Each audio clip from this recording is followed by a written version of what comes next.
유사변형 N제 문제를 풀어서 이 수능에 실제로 이 작품이 어떻게 활용하는지에 대한 감각을 익혔습니다.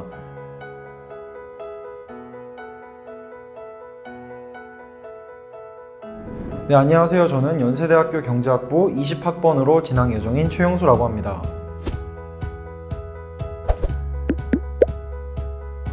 경제학과를 선택하게 된 이유는 제가 대학원에 진학해서 경제학을 연구하는 연구자가 되고 싶다라는 생각도 있었고, 또 아직까지 확실하게 진로가 정해지지 않았는데 경제학과 같은 경우에는 우리 사회에서 어디에서나 쓰일 수 있는 학과고, 그래서 다양한 분야로의 진출을 할 수 있다고 생각돼서 경제학과로 진학하게 되었습니다. 고2에서 고3으로 넘어가는 겨울방학 시기에는 저는 메가스터디 선생님들의 인강을 듣고 수능 기출문제에 대한 학습을 병행을 했습니다. 또 특히 1월에서 2월로 넘어가는 시기에 수능 특강 연계 교재가 나오는데요. 이 과정에서 연계 교재에 대한 학습을 진행을 했고, 메가스터디에서 출판한 분석노트라든지 유사변형 N제 같은 교재들을 참고하며 공부를 했습니다. 그리고 또 고3 여름방학 같은 경우에는 대부분의 친구들이 수시 지원을 하는 시기이기 때문에 수시 지원에 대한 고민과 또 정시 공부가 병행이 돼야 되는 시기입니다. 저는 정시를 기본 베이스로 했고 수시를 그 위에 하는 입시 전략을 취했기 때문에 정시 공부를 대부분 하고 또 틈틈이 자기소개서를 쓰는 등의 시간을 보냈습니다. 국어 같은 경우에 저는 메가스터디 김노욱 선생님의 풀커리를 따라갔습니다. 그리고 기출문제에 대한 학습과 또 EBS 연계 문학작품에 대한 학습이 중요하다고 생각했습니다.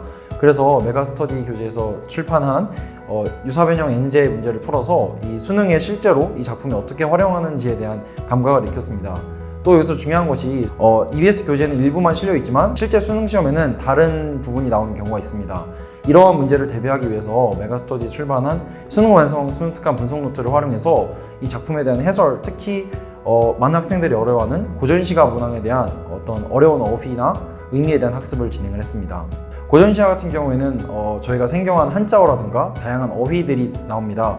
그리고 또 숨겨진 의미 같은 것들이 있기 때문에 그러한 과정에서 메가스터디의 분석 노트를 활용해서 고전시가 문항을 대비할 수 있었습니다. 영어 같은 경우에는 기출문제에 대한 학습과 EBS 연계교재에 대한 학습을 병행을 했습니다. 특히 영어는 연계율이 높은 과목으로 알려져 있기 때문에 EBS 수능 특강과 수능 완성을 한 2, 3회 정도 푸는 것을 권장드리고, 또 영어 단어에 대한 이해가 부족한 학생은 영어 단어 학습도 중요하다는 말씀을 드리고 싶습니다. 저는 EBS 수능 특강과 수능 완성 교재를 공부를 할 때 메가스터디에서 출판한 유사변형 N제 문제집을 활용해서 공부를 했습니다. 이 문제집의 장점은 다양한 유형과 그리고 거의 전 문항을 다루고 있습니다. 또 대부분의 학교에서 저희 학교처럼 1학기 내신 시험에서 수능 특강 교재를 활용하는 경우가 있는데요. 이때 내신의 이 등급을 결정하는 가장 큰 요소 중에 하나가 바로 서술형 문항입니다. 영어 문제집 같은 경우에는 서술형 문항에 대한 대비나 각종 다양한 유형, 빈칸부터 시작해서 순서 찾기, 주제 제목 요지 같은 다양한 유형들을 대비할 수 있어 한 점이 마음에 들어 선택을 했습니다. 그래서 저는 메가스터디 유사변형 N제에 나와 있는 서술형 문항을 활용해서 내신 시험을 대비할 수 있었고, 내신 영어 두 과목 모두 수능 특강과 연계 교재를 활용해서 1등급을 맞을 수 있었습니다. 수학 같은 경우에는 저는 각종 기출 문제와 그리고 또 EBS 수능 특강, 수능 완성 같은 연계 교재를 함께 공부하는 것으로 학습을 했습니다. 저는 사회문화 과목을 응시를 했습니다. 사회문화 과목을 공부함에 있어서 기출 문제와 당연히 EBS의 교재에 대한 학습은 기본이 되었고요. 또 추가적인 문제를 더 풀고 싶던 와중에 이 메가스터디에서 발행한 N제 문제집을 발견하게 되어서 특히 사회문화에서 많은 학생들이 어려워하는 도표 통계나 여러 연구 방법 같은 파트에서 고난도 문제를 대비할 수 있는 교재라고 생각하여 메가스터디 N제를 풀었고 이에 우수한 성적을 거둘 수 있게 되었습니다. 메가스터디 N제 사회문화 책을 선택하게 된 이유는 제가 이미 기존에 기출문제를 한 2, 3회 정도 반복을 한 상태에서 기출문제를 제외하고 조금 더 어렵고 혹은 좀 더 퀄리티가 높은 문제를 풀고 싶다라는 생각이 들었습니다. 그래서 찾던 중 메가스터디 N제에 대한 학생들의 평이 굉장히 좋고, 또 이 고난도 문제를 잘 대비해주고 개념까지도 탄탄하게 해줄 수 있다는 설명에 마음에 들어서 구매를 하게 되었습니다.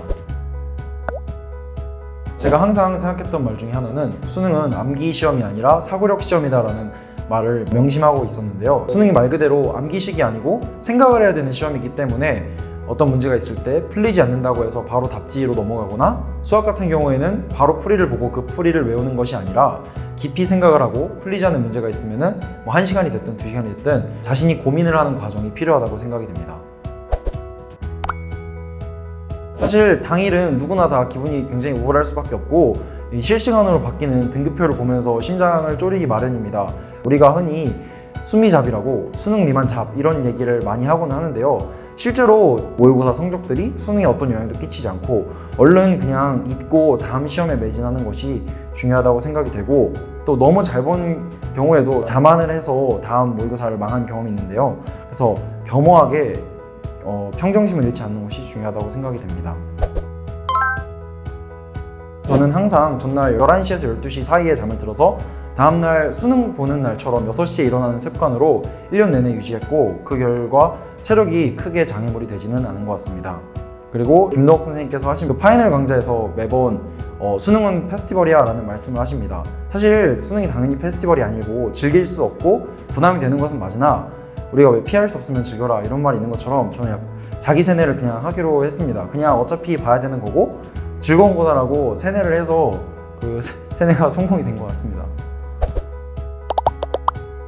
수능 전날에는 생각보다 굉장히 들뜨게 됩니다. 괜히 친구들하고 파이팅을 막 많이 외치는 경우가 있는데요.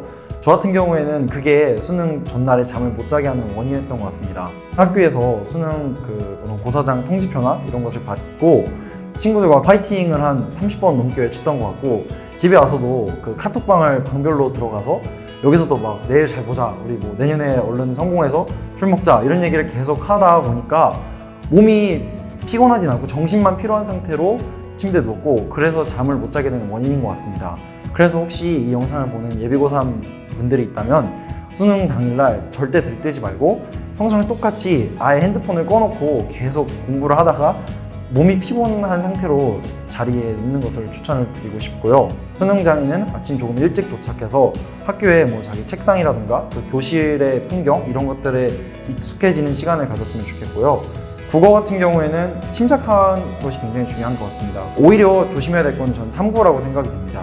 특히 탐구 마지막 시간 같은 경우에는 대부분의 학생들이 제2외국어를 응시하지 않고, 응시한다 하더라도 엄청 진지한 마음가짐을 가지고 응시한 학생이 적기 때문에 이것만 끝나면 끝이다 라는 생각으로 들떠서 마무리를 소홀히 하고 가는 경우가 많은데요. 끝까지 긴장감을 늦추지 않고 문제에 집중하는 것이 중요하다고 생각이 됩니다.